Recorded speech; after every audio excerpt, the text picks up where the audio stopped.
at a vet and did the unthinkable. President Trump did the unbelievable in the middle of a speech he gave today.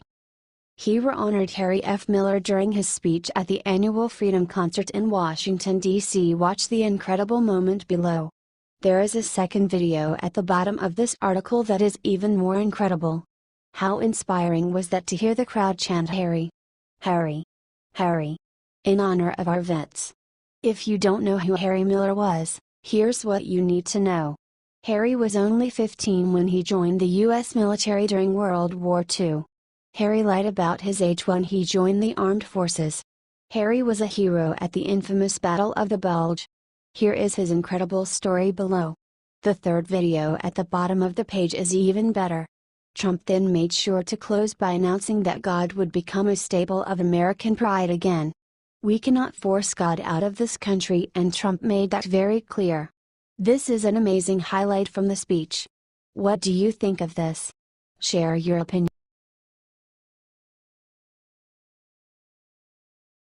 Shocking, Trump said the 5 magic words the media didn't want him to say. President Donald Trump attacked the fake news liberal mainstream media once again. He told everybody what he thinks about them very openly. Trump talked about how America has always stood for liberty, and he said that our rights are given to us by God, and no earthly force can ever take those rights away. What do you think of this? Share your opinion.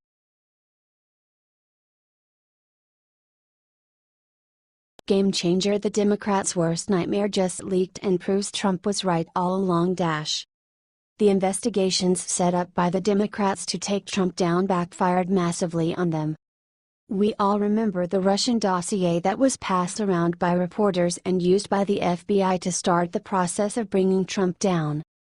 We now know who is behind this dossier, and this fact will probably turn the whole investigation back on the Democrats. According to the New York Post, a Clinton-backed group was behind promoting this dossier. But it gets even worse. The Obama administration and the FBI may be colluded with this group to start the witch hunt to take down Trump. The Senate is now investigating Loretta Lynch and whoever else may have been in communication with the research firm that was pushing this fake document. What do you think of this? Share your opinion.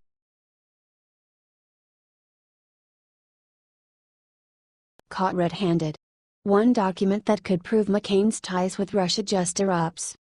It would be extremely unexpected if, after all the clean settles over the huge number of charges of odious associations between American government officials and Russia, that things being what they are, everybody blamed had something to cover up aside from President Trump.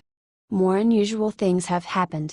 John McCain, that rhino that conservative Republicans truly wish had resigned a few terms prior, might have a few potentially disastrous secrets that are going to fly out. Given his feedback and absence of help for the president, this would be something to see without a doubt. As case over the Trump-Russia dossier that made unconfirmed allegations against the president continues, it creates the impression that Senator McCain may have some awkward inquiries himself to answer in regards to his claimed inclusion, and in addition a couple of moral breaches he may have committed.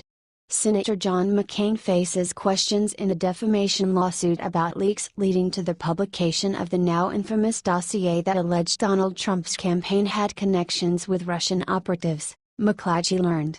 The dossier, compiled by former British spy Christopher Steele and his London company, Orbis Business Intelligence Limited, amounted to a collection of uncorroborated reports of collusion gathered as political research for the sale of Trump's opponents.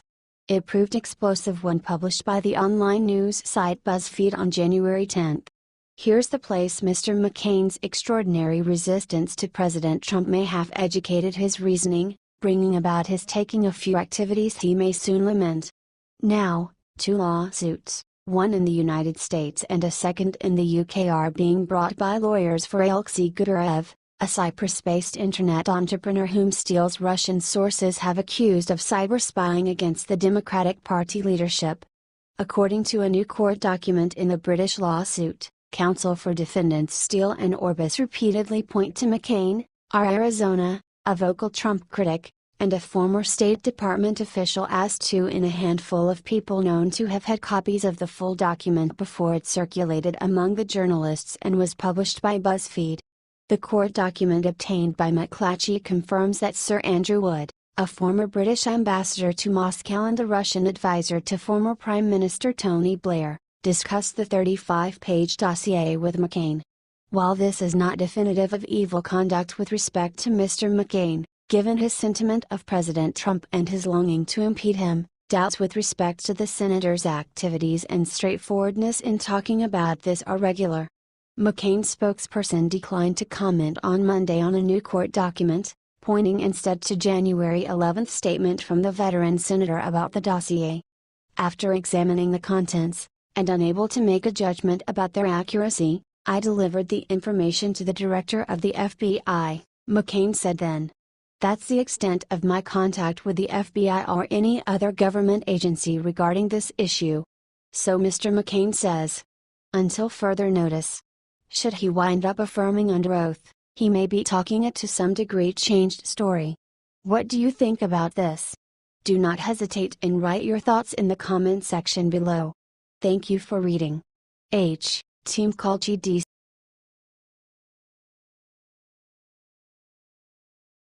Seconds ago. Top government official resigns, the swamp is draining. It's anything but difficult to have blended sentiments while talking about government associations, for example, the Office of Government Ethics. From one perspective, you'll observe few in Washington to be so coarse, or maybe so legit, as to concede that they'd truly wish dialogues of morals were directed out of people in general, if by any stretch of the imagination. All things considered, Washington is not the place to go to discover undiluted trustworthiness. Then again, it's difficult to contend against advancing moral conduct, or if nothing else of uncovering the more unfortunate cases of exploitative conduct. The issue with the Morals Office is the subject of how moral it is.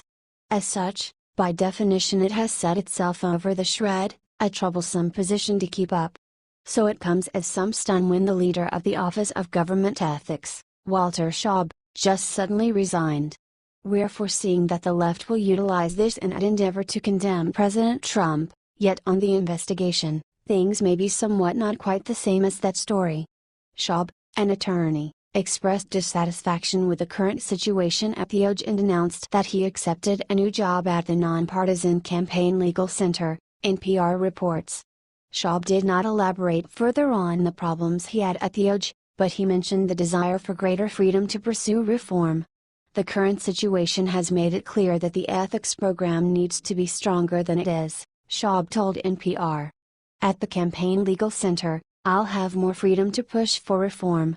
Shaub sent Trump his resignation letter and praised his colleagues in the ethics office for their work.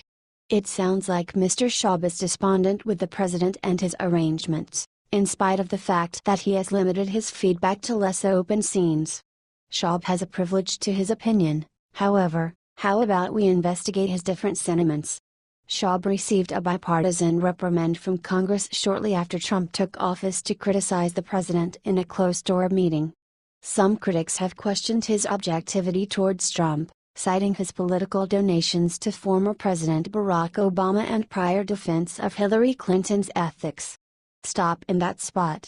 Shaub has protected Hillary Clinton's morals? How could that be? She has none. By and by, while we might want to compliment Mr. Shaub on an occupation well done, on the off chance that he was at work while Hillary held office and turned out poorly the hostile over issues, for example, the Clinton Foundation and her strange email system, we should withhold our claim and also question the unprejudiced nature of this man. Consequently, what he needs to say in regards to President Trump or any other individual should be brought with a grain of salt. What do you think about this? Do not hesitate and write your thoughts in the comment section below. Thank you for reading. Washington Free Beacon.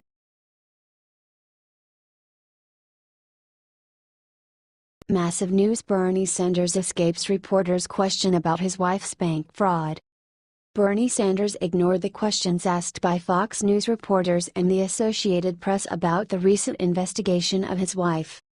"No, that's not what I'm talking about today," Sanders told the reporter from the Associated Press who attempted to get an answer about the FBI investigation, as The Hill transcribes.